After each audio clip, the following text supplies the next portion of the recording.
datos, por ejemplo, que alfa sea igual a 100, ¿ok? Y que beta sea igual a, vamos a suponer que sea igual a 4. Esto es un poco grande, pero bueno, vamos a intentarlo con este valor. ¿Qué más necesitamos? Necesitamos el costo marginal, que en este caso vamos a suponer que lo representa la letra C minúscula y supongamos que este es un valor de 20. ¿Ok? Bien, entonces vamos a sustituir estos valores en la función inversa de demanda y entonces tendríamos P es igual a 100 menos 4 por Q. ¿Ok? Y pues la función de costo marginal pues sigue siendo 20, ¿no? Eso no la sustituimos. Bien, ahora vamos a plantear la función de beneficios. La función de beneficios, recordemos que son los ingresos totales menos los costos totales. Así es como obtenemos los beneficios, en este caso del monopolio. No olvidemos, estamos en monopolio. Pónganlo ahí. Y entonces, ¿cuáles serían los ingresos totales? Bueno, los ingresos totales los vamos a tener como P por Q menos C por Q.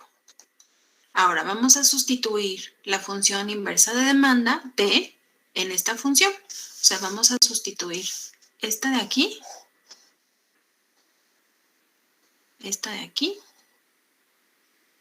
¿sí? En P. Y todo lo demás lo vamos a dejar tal cual. Bueno, excepto el 20, ¿no? El 20 también lo vamos a sustituir. C igual a 20 lo vamos a sustituir aquí. Ok. Entonces, tendríamos los beneficios van a ser iguales a, abrimos paréntesis, sustituimos P, 100 menos 4Q, cerramos paréntesis, por Q, menos, y ahora sustituimos el costo marginal, que en este caso les propuse que fuera 20 por Q. Ahí está. Entonces, ¿qué estamos diciendo? Estamos diciendo que para maximizar los beneficios, primero debemos de conocer los ingresos totales y los costos totales. Ahora, podemos multiplicar, ¿verdad? Para quitar este paréntesis nos quedaría 100 por Q menos 4Q al cuadrado menos 20Q. Aquí también podríamos restar, ¿verdad? 100Q menos 20Q nos quedará 80Q. Bueno, vamos a proseguir, no es necesario que lo resten de una vez. Podremos, de hecho, derivar de una vez para encontrar el beneficio máximo y derivamos los beneficios entonces con respecto a Q. Y esto va a ser igual a 100 menos 8Q menos 20. Y esto es igual a 0. Ahora sí, la idea entonces es que encontremos cuál es la cantidad de producción de equilibrio. Ese es el objetivo, ¿verdad? Entonces despejemos a Q y nos quedaría 8Q es igual a 80. Muy bien. Entonces, ahora Q de monopolio, vamos a ponerle aquí un superíndice M para que no olvidemos que estamos en monopolio, porque cuando hagamos otros ejercicios, sí, podemos tener otras estructuras de mercado. Entonces, para que no nos confundamos, pongámosle una M para identificar que es monopolio. Bien, entonces nos quedaría que Q de monopolio es igual a 10. Quiere decir que este monopolista va a producir 10 unidades del bien. Ajá. Esta es la cantidad de producción óptima. 10 unidades. Muy bien. ¿Hasta aquí hay dudas, chicos?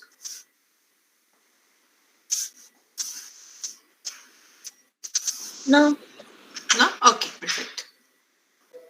Muy bien. Ahora, ¿qué sigue? Bueno, como ya tenemos Q de monopolio, ¿sí?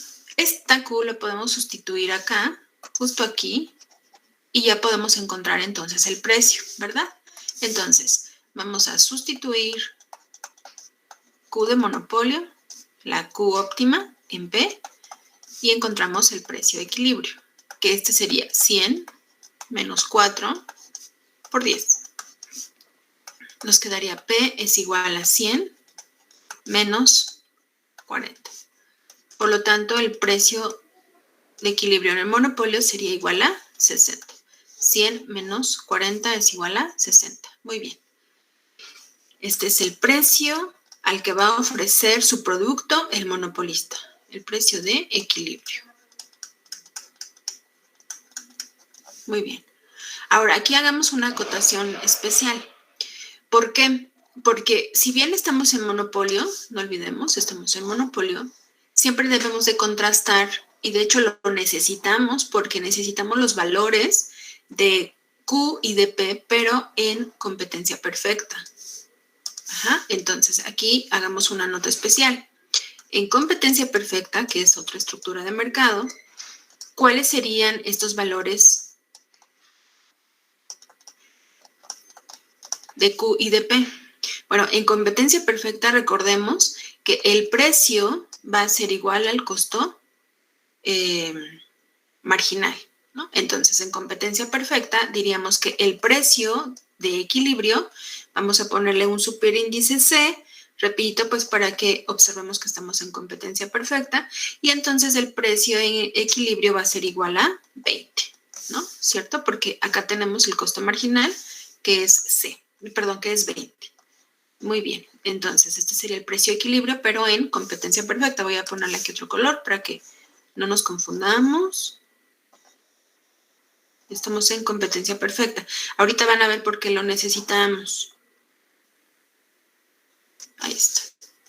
Ahora, ya que sabemos cuál es el precio de equilibrio en competencia perfecta, sustituyamos esta P, que es igual a 20, en la función inversa de demanda. Entonces, en lugar de poner P igual a 100 menos 4Q, lo que vamos a hacer es poner 20, que es el precio, y esto es igual a 100 menos 4Q. ¿Ok? ¿Cuál es la única variable que ya nos quedó aquí como incógnita? Ah, pues Q. Todo lo demás, pues, digamos que son números. Por lo tanto, podemos despejar Q. Nos quedaría 4Q es igual a 100 menos 20. Entonces, nos quedaría que Q es igual a 80 entre 4. Y esto es igual a 20. Muy bien. Vamos a ponerle otra vez la C. Y ahí está. ¿Qué es lo que observamos? Bueno, aquí observamos dos cuestiones. En monopolio, el precio de equilibrio es superior al de competencia perfecta. Esto, pues, evidentemente lo sabemos. ¿Por qué? Pues porque el monopolista siempre tiene como objetivo maximizar sus ganancias, y eso lo tiene que hacer a partir de ofrecer su producto, pero a un precio muy por encima del precio de competencia perfecta. Entonces, esa es una primera conclusión. En competencia perfecta, el precio es el costo marginal, y en monopolio, el precio está muy por encima del costo marginal. En este caso, se compara 60 contra 20. Ahora, en la cantidad de producción, ¿qué observamos? Observamos que en monopolio siempre se va a ofrecer la mitad de producto de lo que se ofrecería en competencia perfecta. Y este comportamiento se mantiene por este modelo sencillo que les he mostrado. Y si ustedes revisan su ejercicio anterior, el ejercicio de la semana pasada, miren, voy a subir un poco, observen que también se cumplió. ¿Ah? En monopolio se produjo 20 unidades y en competencia perfecta se produjo 40. Aquí me faltó marcar este punto, que es 40. Ok, bueno, voy a bajar para no confundirlos. Ahí está. Entonces, esto es en competencia perfecta, esto es en monopolio. Bien, ahora, ¿qué sigue? Bueno, lo que sigue es establecer los beneficios. Ajá. Lo que sigue es encontrar la pérdida de bienestar, que tiene que ver con esto que les acabo de comentar, de que en monopolio el precio excede por mucho al costo marginal, y además se restringe la cantidad de producto que se ofrece al mercado. Y por otro lado está el excedente del consumidor, que si bien estamos en monopolio, sí hay siempre una parte que se considera como excedente de consumidor. ¿Ok? Muy bien. Bueno, entonces vamos a continuar con los beneficios. Los beneficios, de hecho, los podemos obtener por el método que les enseñé de manera gráfica, o también calculándolo a partir de la diferencia que hay entre ingresos totales y costos totales. Bien, entonces, vamos a hacerlo por esta forma de la función. Vamos a ver que es P por Q menos C por Q. Y aquí podemos sustituir ya P y Q y C, ¿no? Entonces ya tendríamos los beneficios del monopolio. Entonces, el precio es 20, que multiplica a 20. No es cierto, no es 20. Estoy equivocada. Estoy viendo los de competencia perfecta. El precio es 60, que multiplica a 10, menos C es 20 por 10 unidades. ¿Ok? Entonces tenemos 60 por 10, 600, menos 200, esto es igual a 400. Entonces son 400 unidades monetarias de beneficio para el monopolista. Muy bien. Ok, ahora, si les parece, ahora intenten, por favor, calcular la pérdida de bienestar y el excedente del consumidor con la forma del gráfico, por favor. A ver, les doy unos 5 minutitos para que lo hagan y grafiquen. Déjenme aquí nada más atender, por favor, es que llegó un profesor. Permítame 5 minutitos en lo que ustedes terminan el ejercicio, chicos, por favor. Dio 200. 200. Ok. Y en excedente del consumidor también tiene que ser 200, ¿verdad? Sí. Muy bien. ¿Alguien tiene dudas cómo se obtuvo? ¿Quieren que lo hagamos otra vez? Yo sí, en la de pérdida de bienestar. Es que no Pérdida de encontré mis bienestar. apuntes. Ok. A ver, vamos a hacerlo. Déjenme ver si puedo hacer más chiquito esto. Aquí quepa acá todo.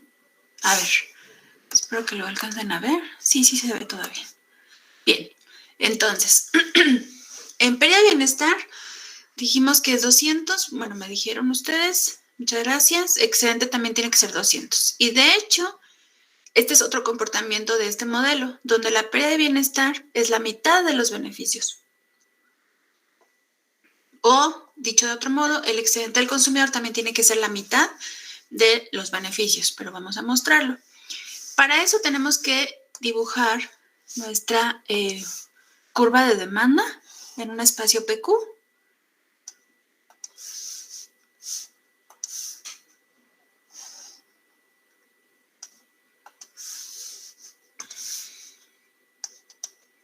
PQ.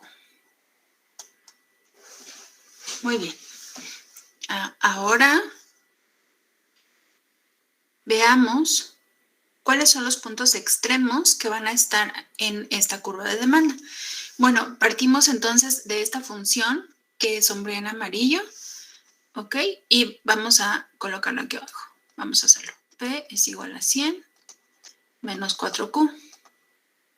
De esta se desprende la función de demanda y entonces lo hacemos suponiendo que, por un lado, ¿cuánto vale P? Cuando Q vale 0. Entonces, si Q vale 0, ¿cuánto vale P? Bueno, pues obviamente este término sería 0, ¿verdad? Y ya nada más nos quedaría que P es igual a 100. Muy bien. Ahora, por otro lado, vamos a suponer que si P es 0, si este P fuera 0, ¿cuánto valdría Q? Bueno, en ese caso, entonces nos quedaría que 4Q es igual a 100, ¿verdad? 4Q es igual a 100. Por lo tanto, Q sería igual a 25. Ok, entonces, estos son los valores extremos. P igual a 100 y Q igual a 25. Entonces, si se dan cuenta, y espero que lo hayan hecho ustedes en su cuaderno, la curva de demanda nos va a quedar muy vertical, ¿no? Muy paradita. Entonces, y esto también pues porque propuse una pendiente igual a 4, a propósito. Bueno, entonces vamos a ver cómo hacemos esto. Tal vez nos vayamos de 10 en 10. Vamos a ver. 10, 20, 30, 40, 50, 60, 70, 80, 90, más o menos.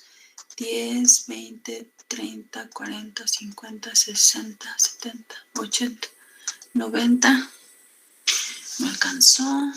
Déjenme borrar aquí.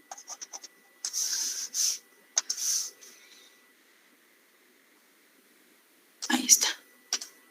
Y 100. 10, 20, 30, 40, 50, 60, 70, 80, 90, 100. Ajá.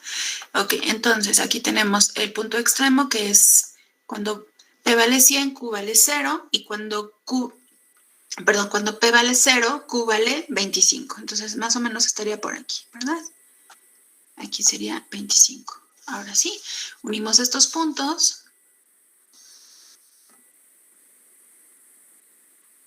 ¿Tienen dudas de cómo se obtuvo esta curva de demanda? Chicos, por favor me preguntan con confianza si es que tienen dudas. Y ahora tracemos la curva de demanda, pero en competencia perfecta, y eso sabemos que es una línea horizontal, donde el costo marginal sea igual a 20 y que se iguala al precio, ¿verdad? Entonces, vamos a situar este punto, una línea horizontal para cualquier nivel de producto, siempre el precio va a ser igual a 20. Ahí está.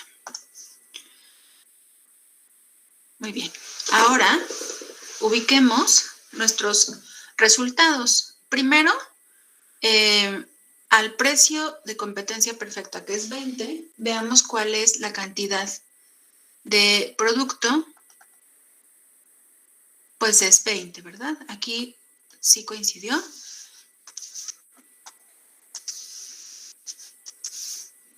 Aquí es 20 y este es 25. Este 20 de aquí, recordemos, es Q de competencia perfecta.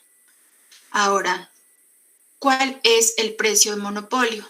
En este caso fue de 60, entonces 30, 40, 50, 60, aquí está, 60, el precio monopolio es igual a 60. Y cuando el precio monopolio es de 60, la cantidad Q es de 10 unidades. Aquí está. Este es Q de monopolio. Bien, ya nos quedó el gráfico. Parece que no quedó tan mal. A ustedes seguro les quedó mucho mejor. Y ahora situemos nuestras áreas debajo de la curva de demanda, ¿no? Esta de aquí es la curva de demanda en monopolio. Ahora, el punto o los puntos o los valores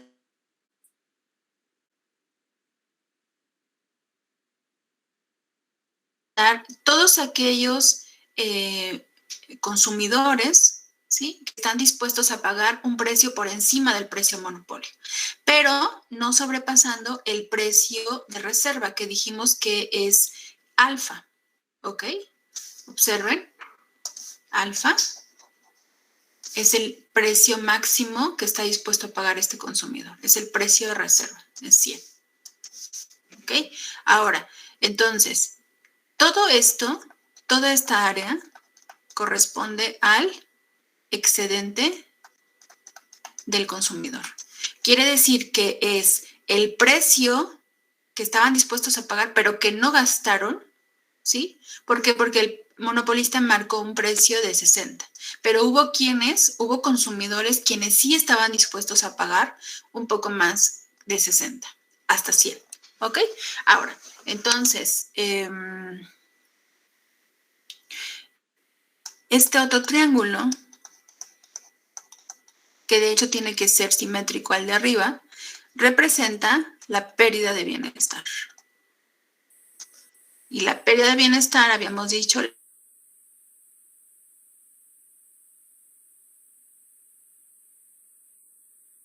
ofrece al mercado que no es posible que el consumidor la pueda demandar. ¿Por qué? Porque se está restringiendo a la mitad la cantidad que se ofrece. En lugar de tener 20, como es en competencia perfecta, se ofrece 10 solamente. Y lo peor es que no se ofrece a un precio de 20, sino que se ofrece a un precio de 60. Entonces, es la cantidad de producto que se deja de ofrecer multiplicado por esta diferencia de precios. Esa es la pérdida de bienestar. Ahora, esta pérdida de bienestar y el excedente consumidor lo podemos obtener por el método gráfico, ¿no? Por la fórmula del área del triángulo, o bien sustituyendo los valores en la función que les mostré la clase pasada, como ustedes quieran. Primero vamos a hacerlo por el método gráfico, que me parece que en este caso podría ser más fácil de obtener. Entonces nos quedaría que el excedente del consumidor es igual a la base, que sería 10, ¿sí? Esta es la base del excedente del consumidor, 10, por la altura, que es la diferencia entre 100 y 60. Entre 2. Entonces nos queda 10 por 40, son 400.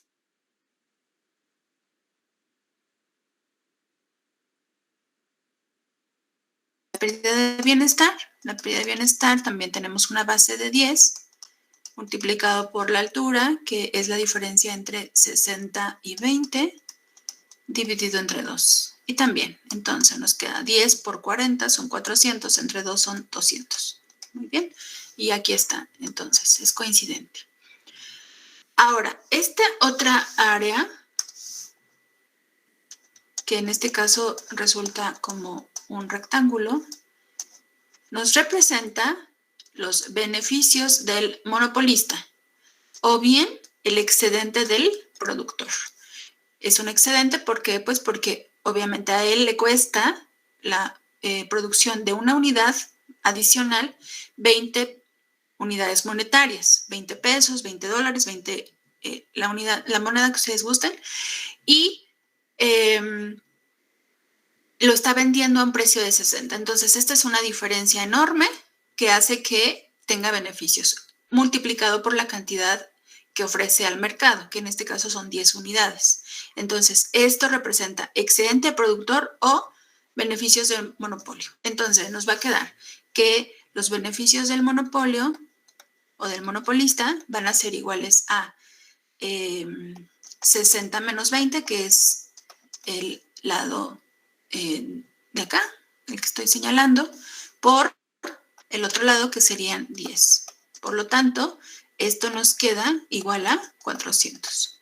Y coincide también, obviamente, con lo que ya habíamos encontrado sustituyendo P y Q en la función. ¿Ok? Entonces, todo tiene que cuadrar, como vemos, y así resultó.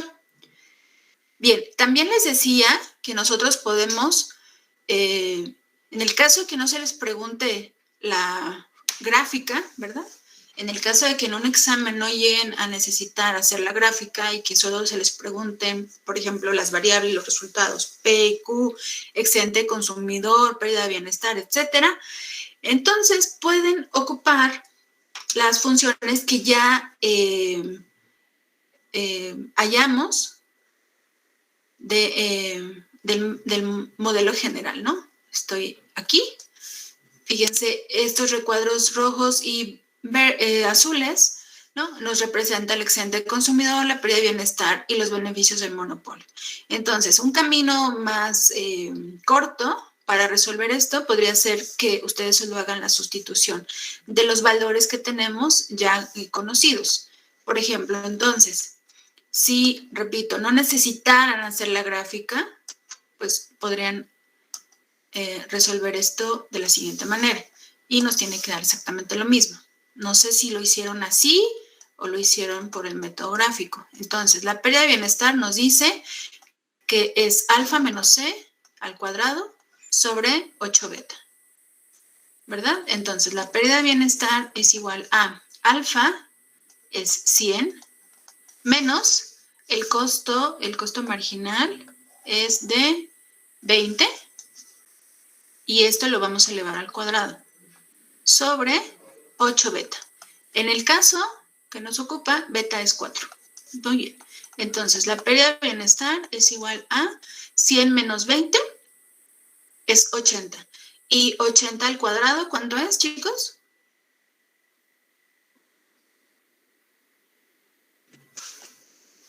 chicos? 6.400. 6.400, ¿ok? Y dividido entre 32, ¿verdad? ¿Cuánto les da eso? 200. 200. Ok, perfecto. Muy bien. Entonces coincide, ¿verdad? La pregunta es, ¿cómo lo hicieron? ¿Así como lo estoy haciendo ahora o lo hicieron por el método gráfico? Gráfico. Gráfico, ok. Pero No, ecuación. observen, ¿cómo, perdón? No, bueno, yo lo hice con la ecuación. Con la ecuación, ok. Pero ven que tiene que resultar el mismo valor, evidentemente, pues porque ya resolvimos el ejercicio, ¿cierto? Entonces, la pérdida de bienestar es 200, el excedente del consumidor también tiene que ser 200 y los beneficios obviamente tienen que ser de 400. ¿Dudas hasta aquí, chicos? ¿Los beneficios siempre va a ser lo doble de la pérdida de bienestar y del excedente de consumidor o solo en Sí. este caso? En este caso, que les propuse esta función inversa de demanda, ¿ok? Siempre manda la función de demanda. Esta es la que ustedes tienen que identificar. Nuevamente, esta. Si esta estructura se mantiene, siempre va a aplicar este resultado. Pero si la función cambia, o sea, supongamos que tuviéramos una función acá cuadrática o una cosa así, ¿no? Evidentemente no van a resultar estos valores. Entonces, para cada función de demanda se tiene que resolver un modelo especial. No sé si me explico. O sea, por ejemplo, aquí, como es una función lineal, pues entonces la función de demanda nos quedó como una línea recta, con pendiente negativa. Pero puede ser que no sea exactamente así. Puede ser que tengamos aquí algún término cuadrático y por lo tanto no nos va a quedar como esto, tan sencillo. Entonces tienen que ser muy cuidadosos porque no necesariamente esto se va a cumplir. Se cumple todo lo que les he dicho, pero a partir de esta especificación lineal. ¿Quedó claro? Sí. Sí, perfecto. También tienen que tener cuidado, ¿ok? Porque uno de los supuestos también que les marqué al principio del modelo de monopolio es que el costo marginal es constante. Pero puede ser, fíjense, lo voy a poner aquí abajo, solo como una nota, también para que no lo hagamos solo de manera mecánica, sino que observemos que la función de costos totales no necesariamente tiene que ser tan sencilla como esta que marqué acá arriba. ¿Por qué? Porque aquí tengo el costo marginal. ¿Pero qué es el costo marginal? El costo marginal es la derivada de los costos totales con respecto a Q. Entonces, la función de costos totales en realidad sería 20Q, ¿verdad? Ok, repito. ¿Por qué? Porque el costo marginal es la derivada de los costos totales con respecto a Q. Y esto es igual a 20. Entonces se cumple. Pero no necesariamente tenemos esta especificación de costos totales. Puede ser que tengamos costos fijos, pero al principio de la clase, al principio de este modelo, yo les planteé el supuesto de que no había costos fijos. Pero puede ser que tengamos costos fijos, puede ser que tengamos costos totales, por ejemplo, iguales a, digamos, 20Q, más, digamos, 10. ¿Qué sería este 10? Ah, pues este 10 nos representaría los costos fijos. ¿Por qué costos fijos? Pues porque son costos en los que incurre la empresa sin una unidad de producto, sin producción. ¿Y cómo lo sabemos? Pues porque este 10 no está acompañado de la variable Q. Entonces, independientemente haya o no haya producción, siempre los costos totales van a ser iguales a los fijos. Es decir, aun cuando se produzca 0 unidades, los costos totales van a ser 10, que son los costos fijos.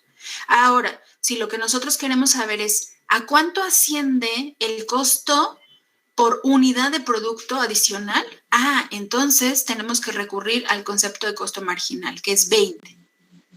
¿Quedó claro esto, chicos?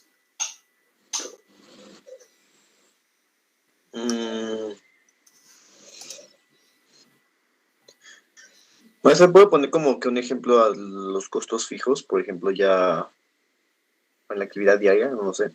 Sí, bueno, los costos fijos, esto me refiero a, por ejemplo, el arrendamiento de algún, el pago por el arrendamiento de algún edificio, la renta por alguna herramienta, alguna maquinaria, es un costo fijo. A lo mejor el pago de telefonía puede ser fijo, no necesariamente exactamente fijo, pero puede ser fijo.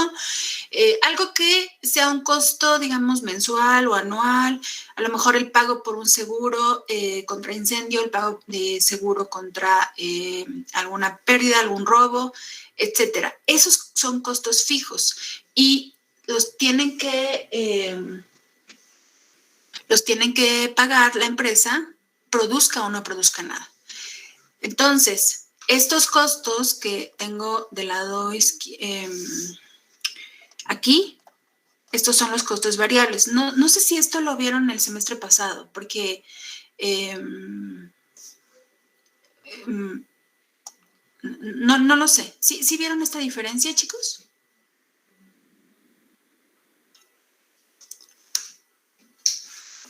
Sí, las vimos. ¿Sí? Ok, muy bien, muchas gracias.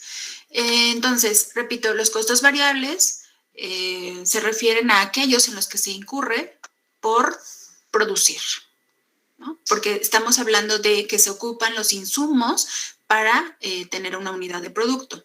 Estoy hablando, por ejemplo, del trabajo, estoy hablando del capital, estoy hablando de materia prima, estoy hablando de insumos de producción o factores de producción. Pero en el costo fijo, pues no necesariamente estamos produciendo, pero tenemos que pagar, ¿no? También en la literatura ustedes pueden encontrar que un costo fijo podría ser incluso los sueldos que cobran los funcionarios o los directivos de la, no funcionarios, no olviden eso, los directivos de la empresa.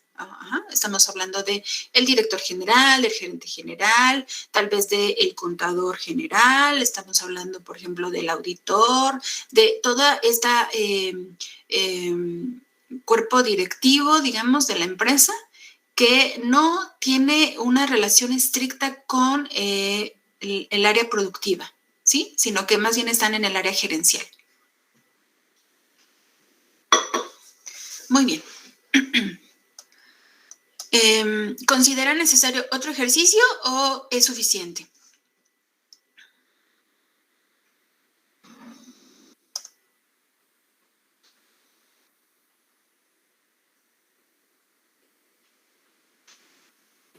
Creo que es suficiente, Miss. Ok, muy bien. Ahora, fíjense que vamos a encontrar otra forma de determinar los precios. ¿Por qué? Esto es muy útil para el monopolista porque puede jugar con la información que tiene.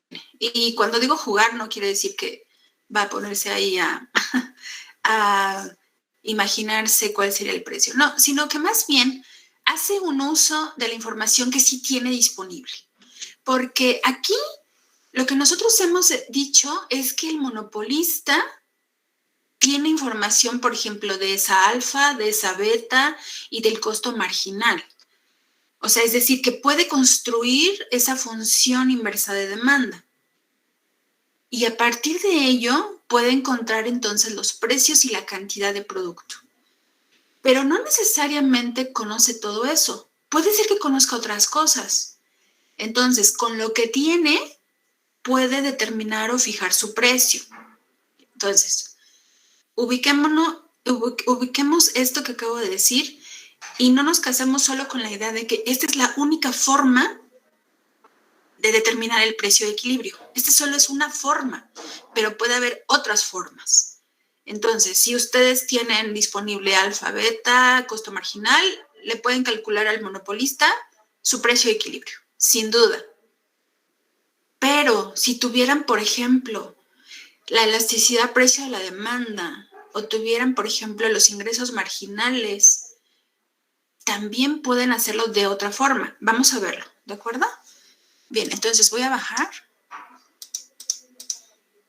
Muy bien, por ahí más o menos. Entonces, vamos a poner aquí como otro subtítulo, la fijación de precios.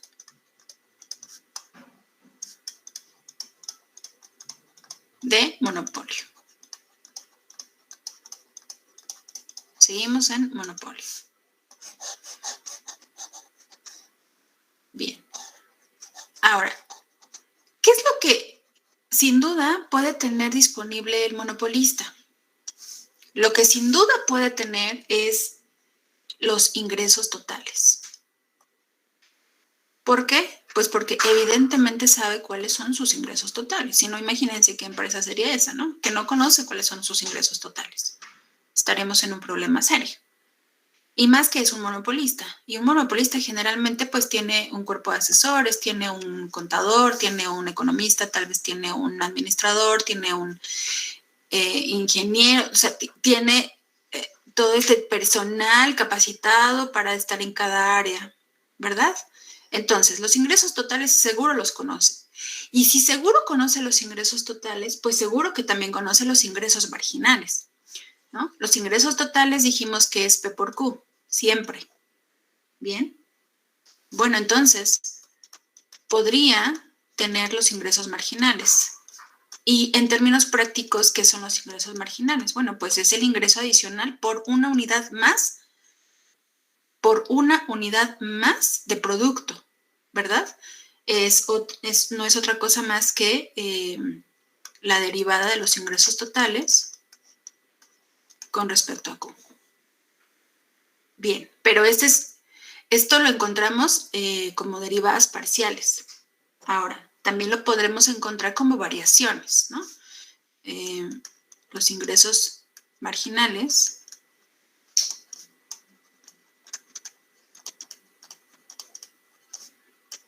que de hecho lo vamos a abreviar de una vez, lo vamos a poner como IMG, es igual a la variación que hay en los ingresos, vamos a ponerle así, como I, los ingresos totales, cuando varía Q, cuando hay una unidad más de producto, ¿verdad? Lo podemos calcular entonces como variaciones en términos de cantidades o como derivadas parciales, si es que trabajamos con las funciones.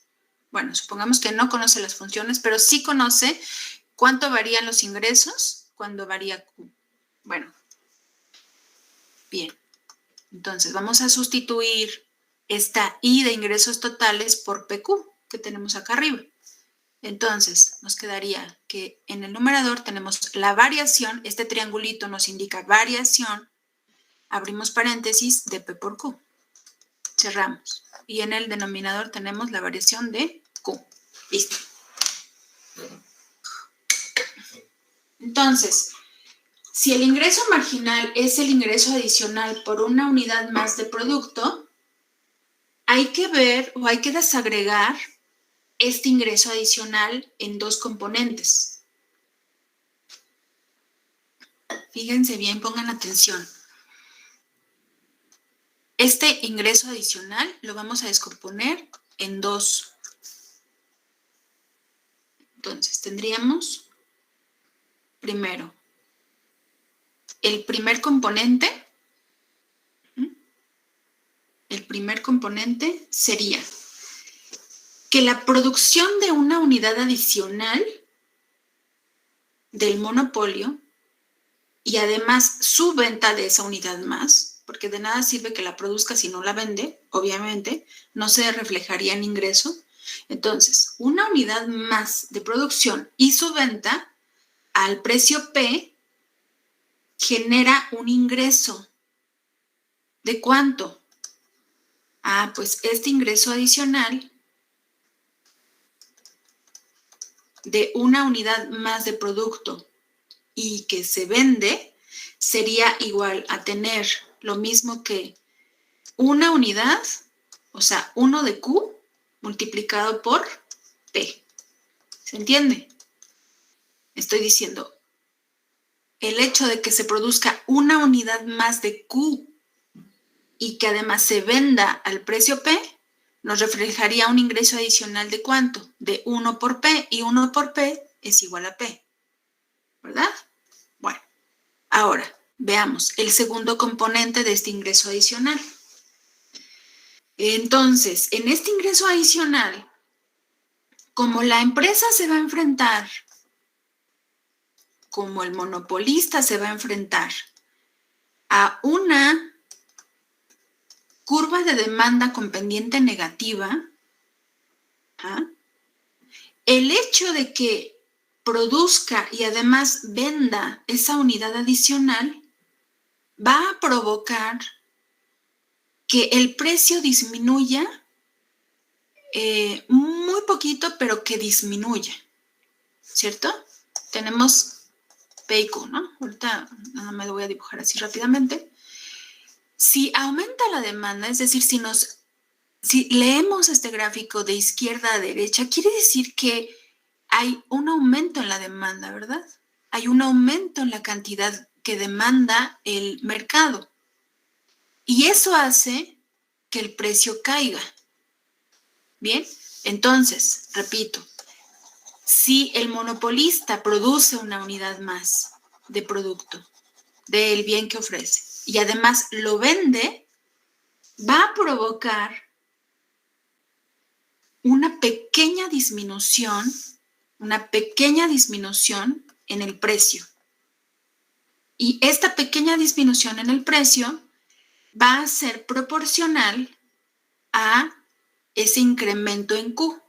Por lo tanto, medido en términos de variación, lo vamos a poner así como la variación de P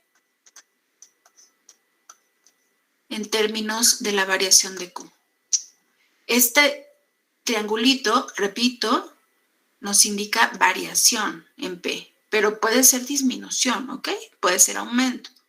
Bueno, entonces, la variación en P provocada por la venta de esta unidad adicional nos va a reflejar este cociente, que es la variación de P en términos de la variación de Q. Y como hubo esta disminución en P, aunque pequeña, esto va a generar una reducción en el ingreso generado por todas las unidades vendidas, porque esta presión hacia la baja en el precio va a afectar al resto de las unidades vendidas. Entonces, en realidad el precio de equilibrio ahora va a ser menor que el que teníamos antes de esta unidad adicional que se vendió. Por lo tanto, esta disminución en el ingreso la vamos a representar como Q, que es el Q minúscula, estamos trabajando con Q minúscula, ¿verdad? Q minúscula multiplicando por la variación que les acabo de comentar, ¿no? Ahí está.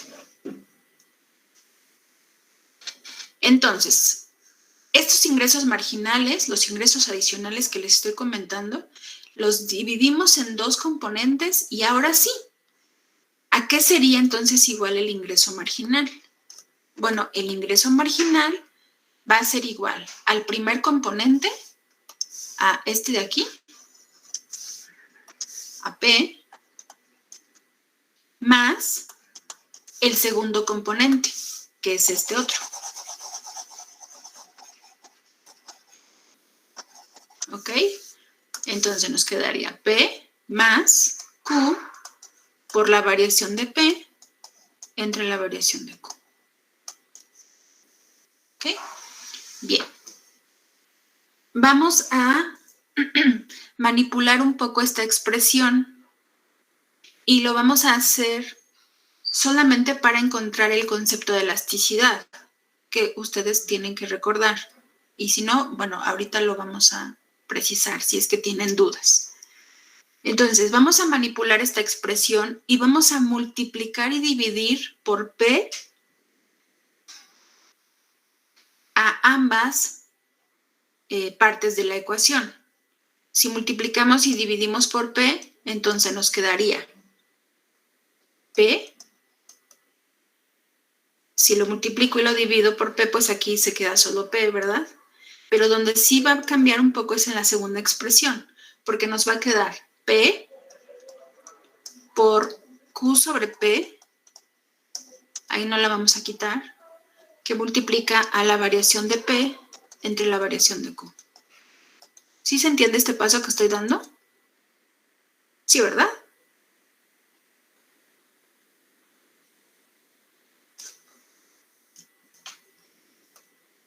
Ok. Bien. Ahora, esto que está en los paréntesis, ustedes les tiene que parecer como muy familiar.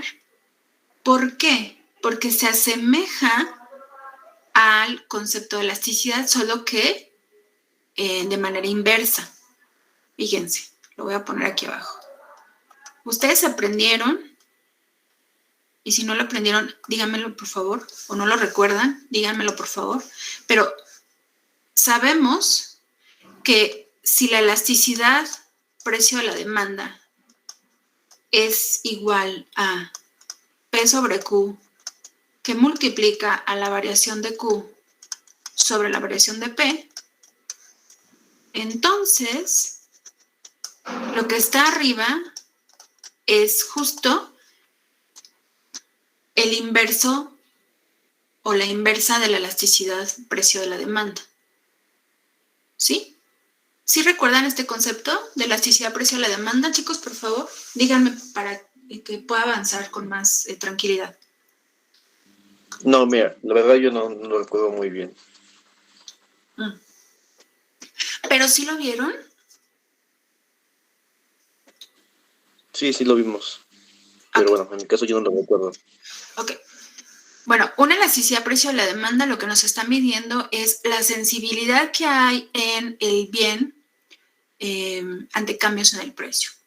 Y esto lo medimos en términos porcentuales. Quiero decir que nosotros siempre esperamos que una elasticidad precio de la demanda, que de hecho la voy a trabajar como una epsilon y un subíndice D, es una elasticidad precio de la demanda, pero claro, la notación puede cambiar, ¿no? De hecho, a veces la encuentran como una E minúscula y aquí abajo como PD, o una E minúscula y abajo como una D, etcétera. La notación es lo de menos.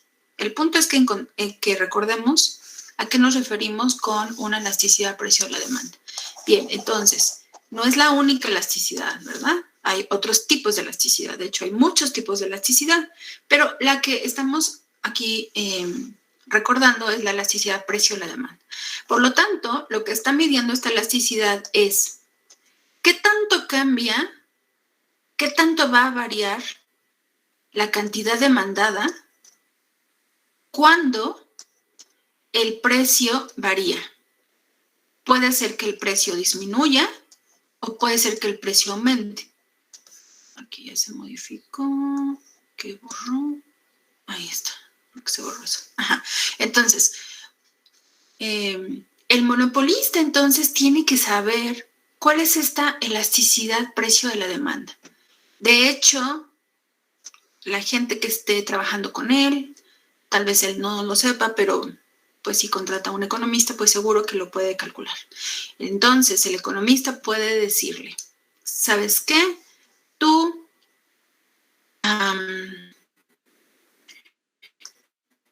tu elasticidad precio de la demanda es mayor que 1, es menor que 1, tiende a infinito, etcétera.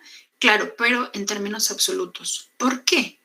Porque siempre sabemos que el precio va a tener un efecto inverso sobre la cantidad demandada. Y tiene sentido, ¿no? Por ejemplo, si aumenta el precio, a lo mejor, bueno, pensemos en un bien que sea muy sensible, ¿no?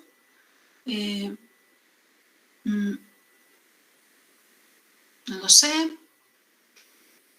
no quiero hablar de comida, quiero hablar de otra cosa. Por ejemplo, supongamos que disminuye el precio del combustible. Pues generalmente, si disminuye el precio del combustible, lo que haría un consumidor sería incrementar la cantidad demandada de combustible. O al revés, si aumenta el precio del combustible, como es el caso ahora, ¿verdad? ¿Qué es lo que haría un consumidor? Bueno, pues disminuiría la cantidad demandada, ¿verdad?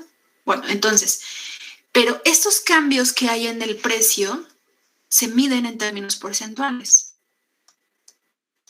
Y lo correspondiente en la cantidad también se mide en términos porcentuales. Quiere decir que si nosotros establecemos una baja en el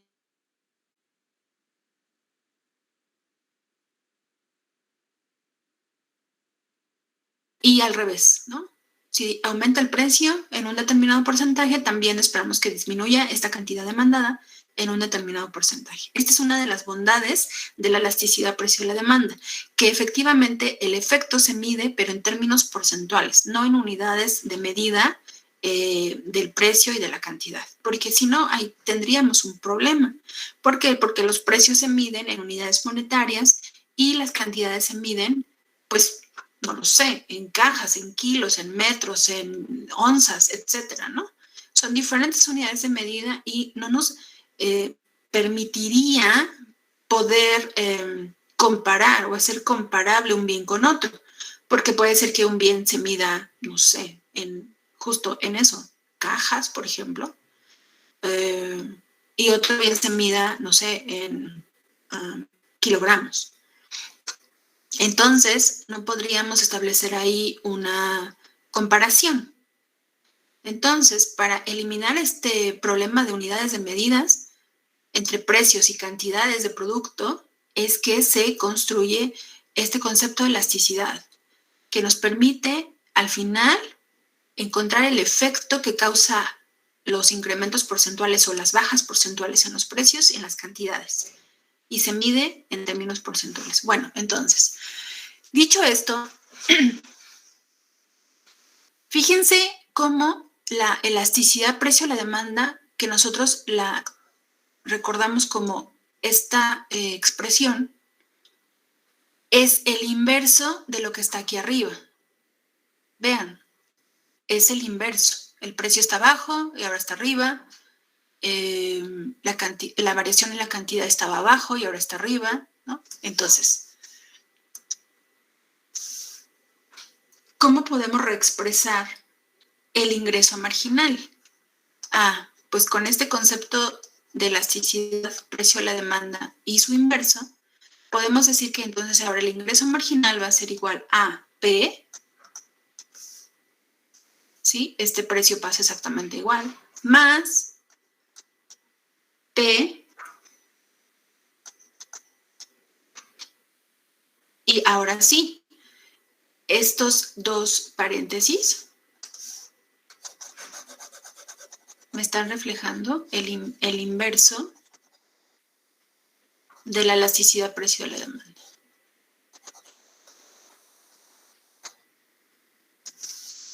Bien, entonces lo podemos expresar así, como 1 sobre la elasticidad precio de la demanda. ¿Ok? Entonces, ¿qué harían ustedes? ¿Qué le dirían al monopolista? Bueno, le dirían, tengo que calcular qué tan elástico es el bien que ofreces, ¿verdad? ¿Qué tan elástico es el bien que ofreces? Y ya tendrían ustedes una medición de esta elasticidad precio de la demanda.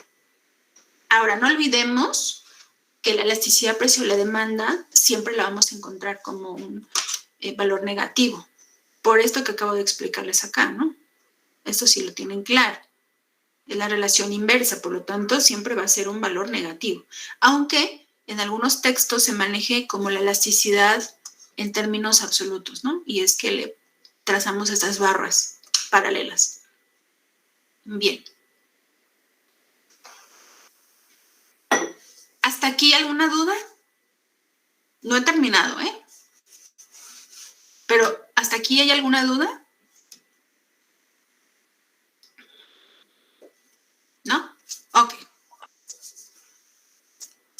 Bien. Entonces, ya tenemos esta función de ingreso marginal donde incorporamos la elasticidad precio a la demanda en su inverso. Bueno, como el objetivo del monopolista siempre va a ser maximizar los beneficios, siempre,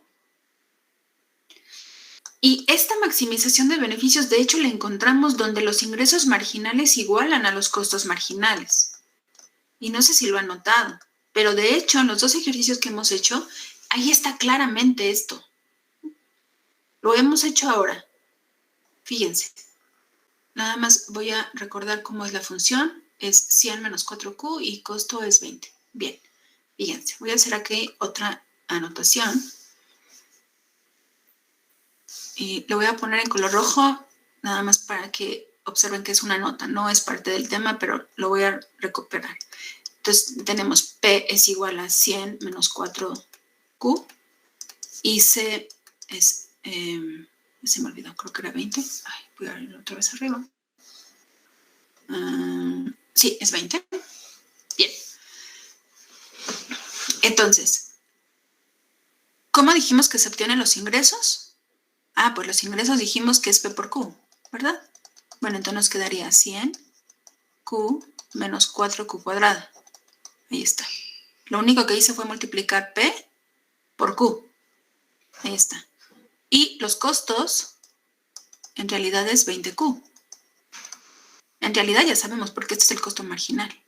Bien, entonces si nosotros derivamos los ingresos, obtenemos los ingresos marginales con respecto a Q, ¿verdad? Entonces nos quedaría 100 menos 8Q.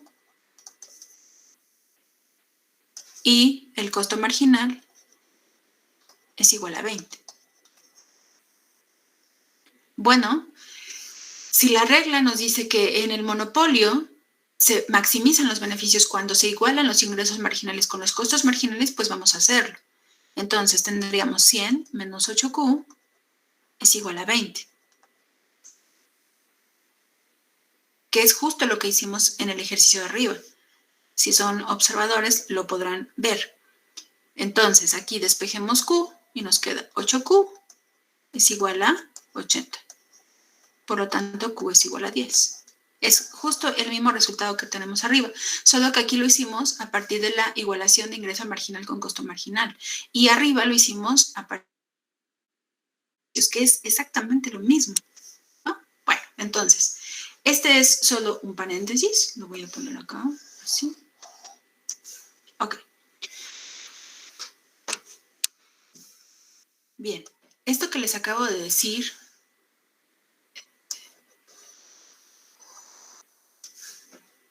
de la igualación de los ingresos marginales con los costos marginales, vamos a hacerlo, pero en esta ecuación que tenemos acá arriba. ¿Ok? Bien, entonces, regreso, nos quedaría los ingresos marginales, por un lado van a ser P,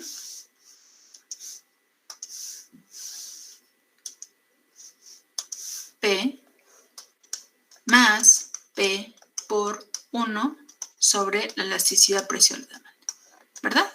Lo único que estoy haciendo es sustituir los ingresos marginales por esta ecuación y lo vamos a igualar con costo marginal.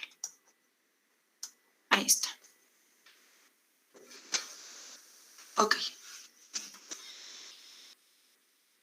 Bien.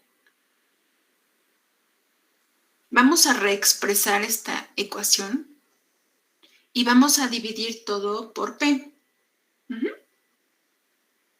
¿Cómo nos quedaría? Pues nos quedaría P sobre P más P sobre P por 1 sobre elasticidad precio de la demanda es igual a costo marginal sobre P. Todo. No se afecta, ¿verdad? Bien. Ahora, nos quedaría. Voy a pasar el costo marginal del lado izquierdo y voy a despejar el inverso de la elasticidad para que nos quede del lado derecho. Entonces nos quedaría P sobre P más, no es cierto, menos menos costo marginal sobre P es igual a menos P sobre P por 1 sobre ED. Ok, ahora, del lado izquierdo, como los dos términos se están dividiendo sobre P, pues es lo mismo poner P menos costo marginal, ¿verdad? Sobre P. Ahí está, ya quedó. Y del lado derecho, vamos a quitar este P sobre P y lo vamos a sustituir por 1, pero ya no lo ponemos, ¿verdad? Entonces nos quedaría menos 1 sobre la elasticidad precio de la demanda. Bien, esta es una ecuación a la que queríamos llegar, pero no hemos terminado todavía. Entonces, del lado izquierdo, ¿qué es lo que tenemos? Observemos, tenemos una diferencia entre el precio y el costo marginal. ¿Qué se espera que sea este numerador? Pues un valor positivo, ¿verdad? ¿Por qué? Porque el monopolista nunca va a fijar un precio igual al costo marginal, nunca. Entonces, en el numerador vamos a tener un valor positivo. Y ese valor va a estar expresado sobre P. Por lo tanto, a este término del lado izquierdo se le conoce como el margen sobre el costo marginal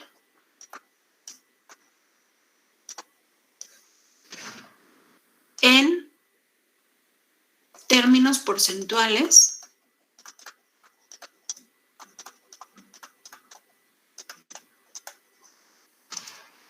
del precio. Es el margen sobre el costo marginal en términos porcentuales del precio o como proporción del precio.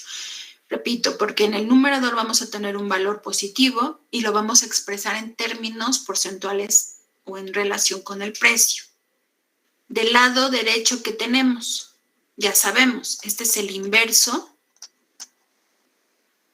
de la elasticidad, precio de la demanda, pero en su valor negativo. Observemos que tenemos aquí un signo menos. Entonces, ya sabemos que la elasticidad precio de la demanda va a ser un valor negativo, que multiplicado por este signo menos nos va a quedar un valor positivo, pero en su valor inverso. Bien. Vamos a reordenar esta expresión porque en realidad esto que estamos haciendo es ¿para qué? Para encontrar otra forma de determinar el precio en el monopolio, ¿verdad? No olvidemos. Esto es lo que planteamos al principio del subtema. Fijación de precios en monopolio, ¿no? Esta es la idea. ¿Cómo puede fijar el monopolista el precio a partir de conocer su elasticidad precio de la demanda? Bueno, esta es una otra forma. Hay otras formas. Entonces, reordenando esta expresión, me voy a esperar un minutito porque seguramente están copiando. Voy a esperar un minutito. Ahí está.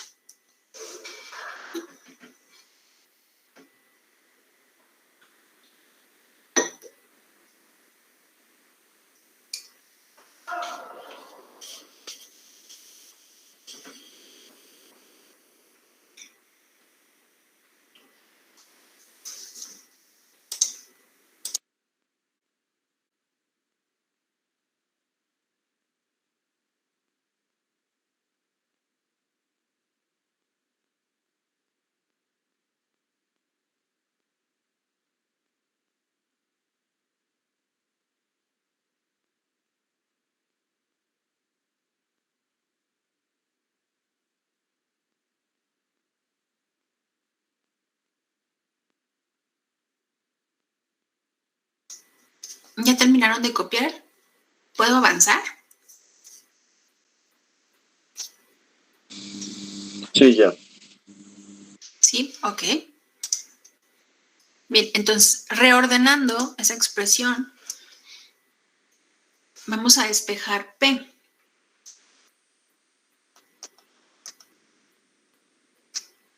¿Cómo podremos hacerlo? Bueno, vamos a hacerlo acá con otro color.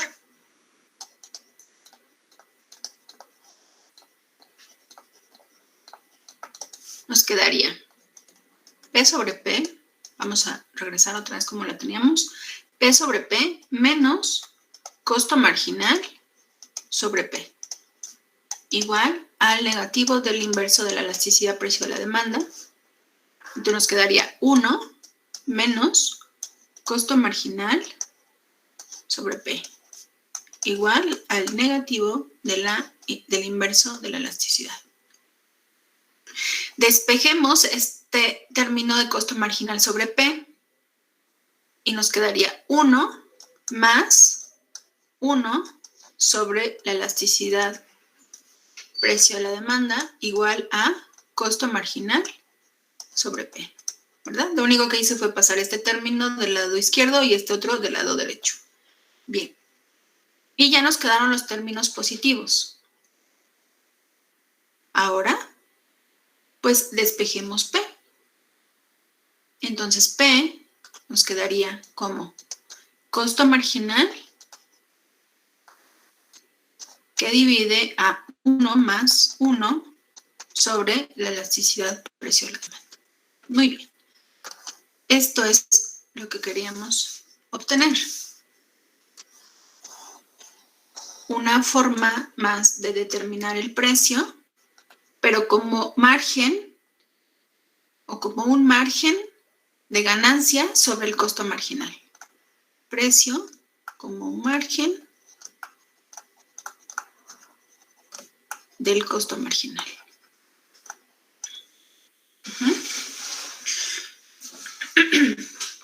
Repito, el precio del monopolista siempre va a estar muy por encima del costo marginal. Entonces sabemos que a medida que crezca el costo marginal, o sea, lo que está en el numerador, pues el precio va a ser más alto. Tiene sentido, ¿no? Si el costo por producir una unidad más adicional de producto crece, el precio tiene que crecer. Si no, ¿cómo entonces se enfrentarían este aumento de costos? Bueno, lo tienen que trasladar al consumidor, ¿no? Tienen que fijar un precio más alto. Es lo que está pasando ahora, ¿no? Que están subiendo el precio de los combustibles y que muchas de las cosas que consumimos o que tenemos o que se ofrecen en servicios, pues tienen que hacer uso de combustible, ¿no?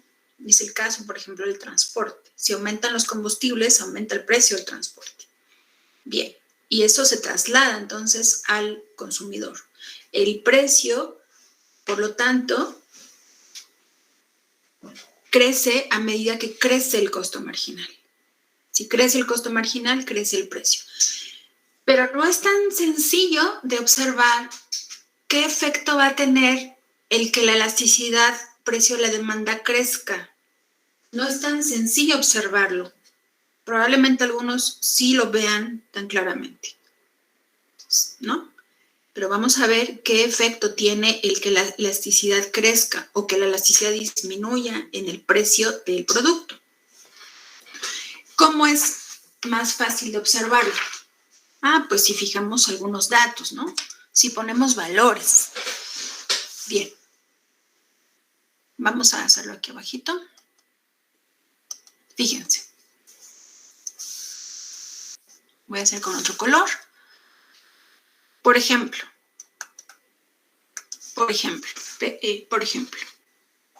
si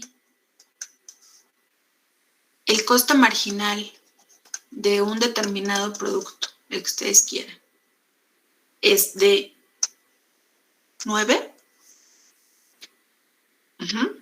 quiero decir que este es el costo por producir una unidad más, es de 9. Obviamente esto es en unidades monetarias, 9 pesos, dólares, lo que ustedes quieran.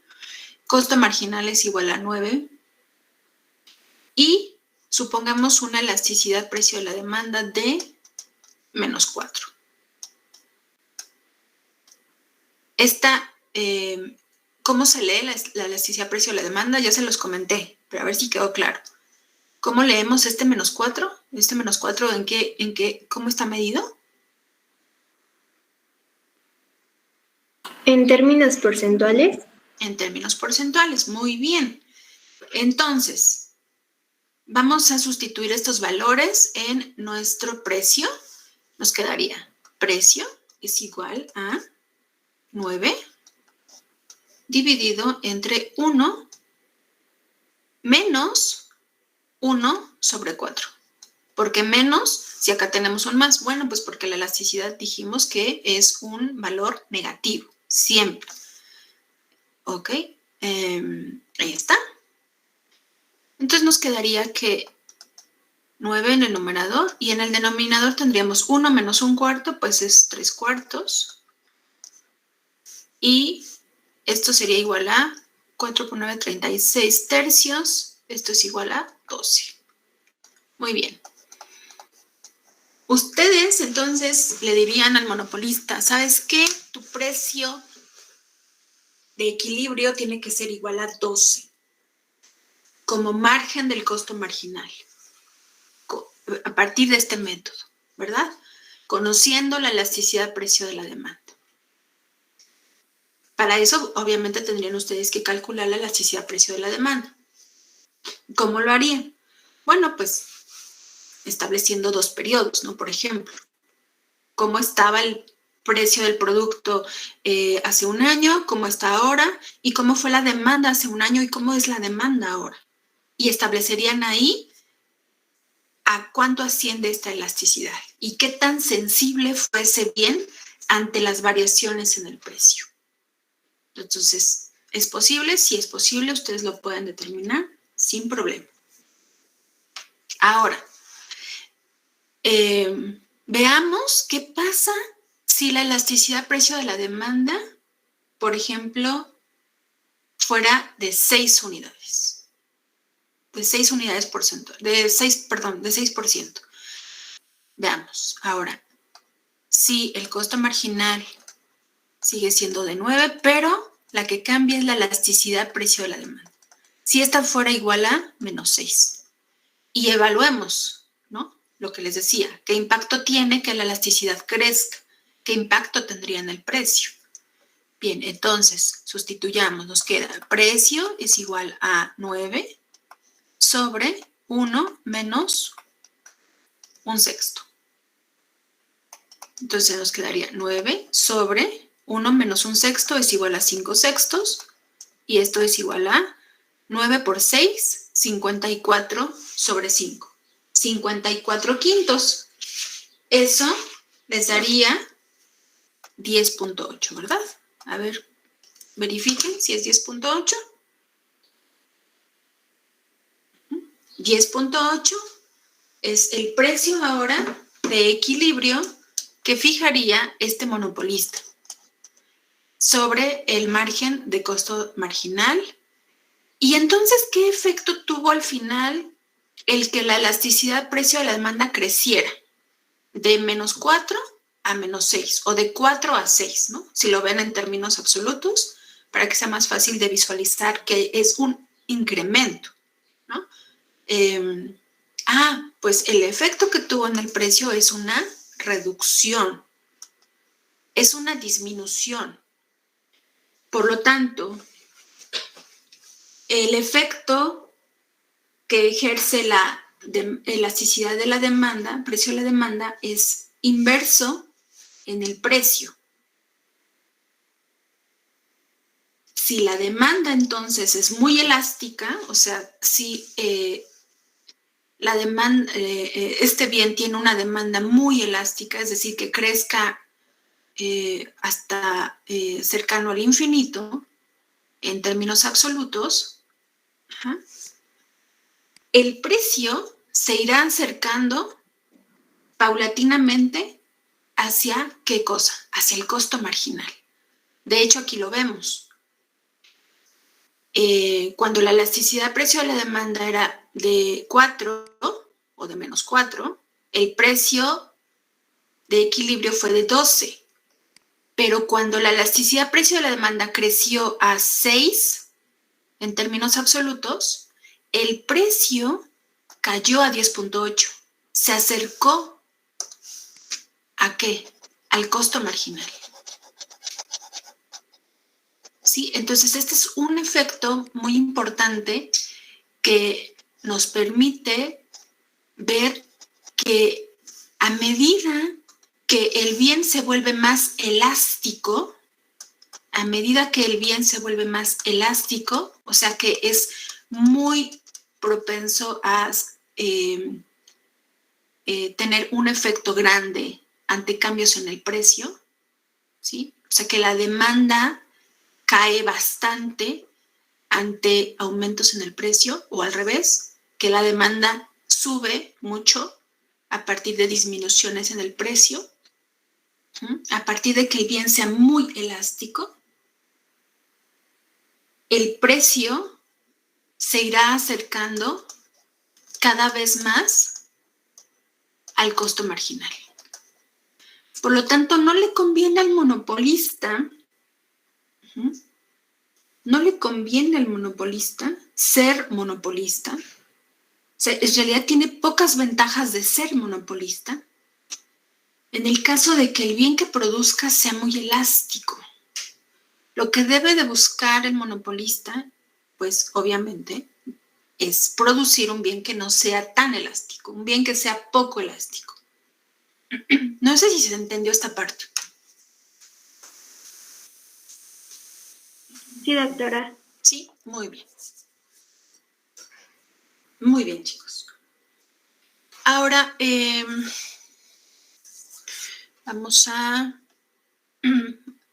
Bueno, no sé si ya terminaron de copiar esto. Voy a compartirles una presentación de monopolio. Voy a empezar al menos a plantearla.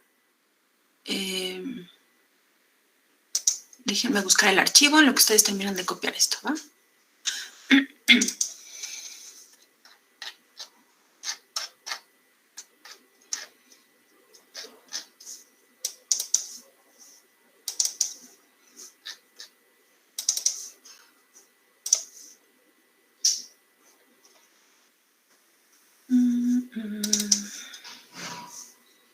Monopolio, aquí está.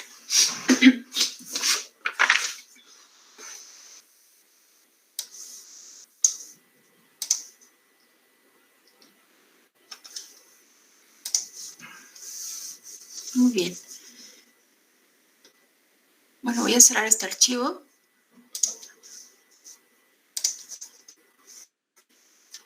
Y ahora vamos a, al menos a introducir un poco la primera parte de este PDF.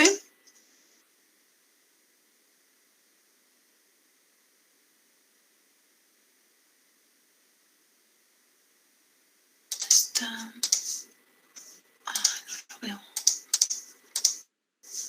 Aquí está.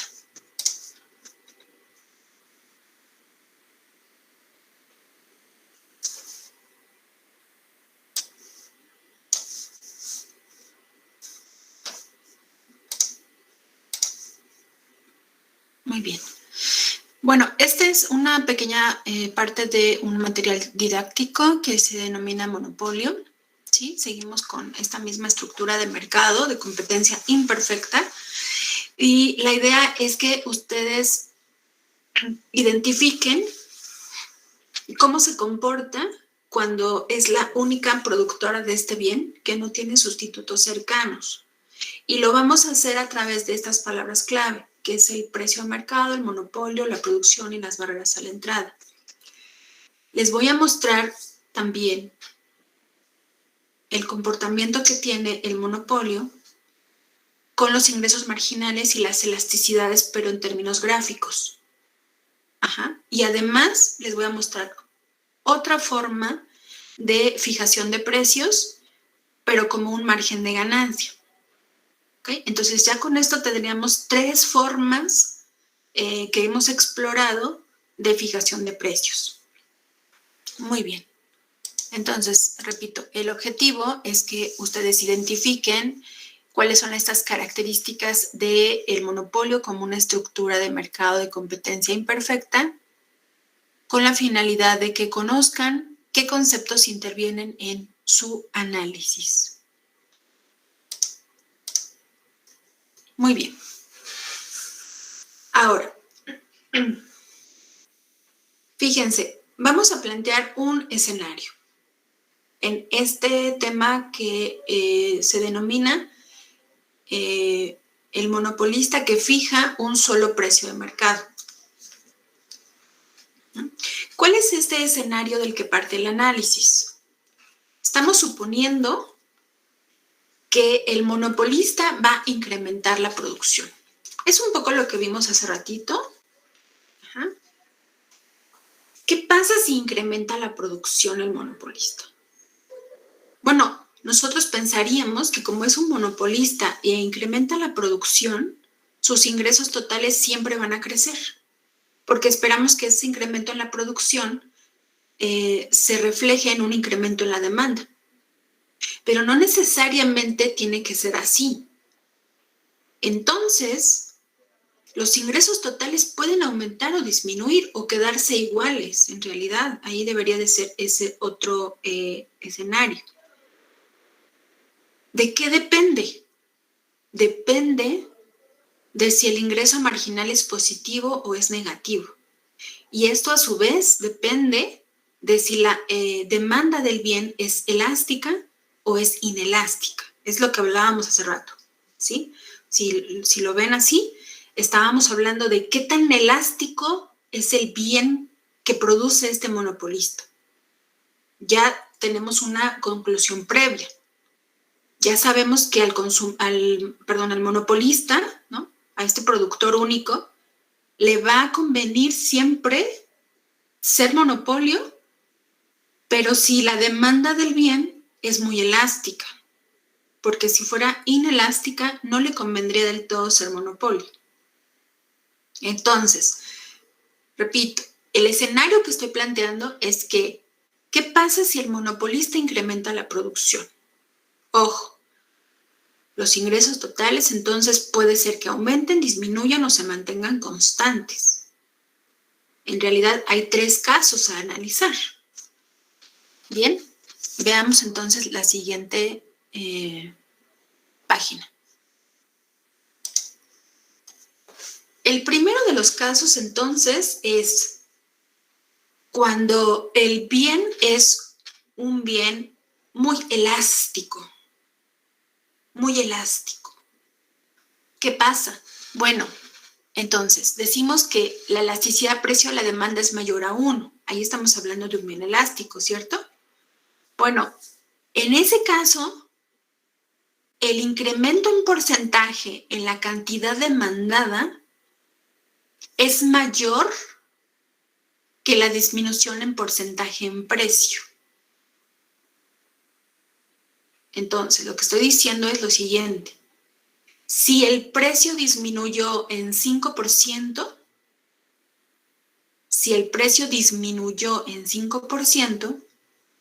la cantidad demandada va a crecer en más de ese 5%, porque es muy elástico ese bien. Entonces, si el precio cayó en 5%, la cantidad demandada tiene que crecer, por ejemplo, en 8%, 9%, 10%.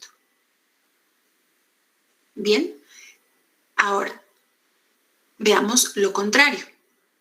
Si el precio aumentó en 5%,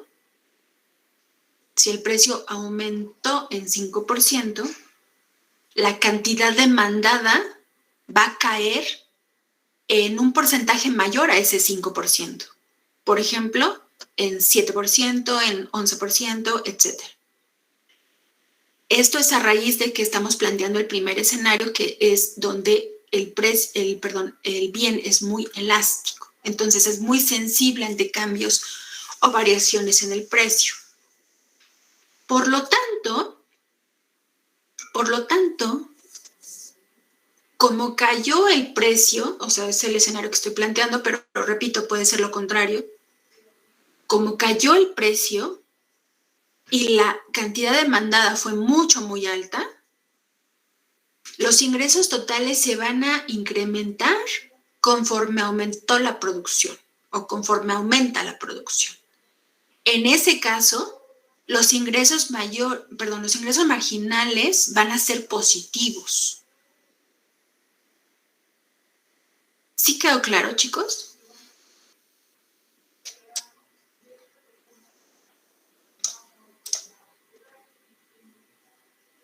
¿Quedó claro?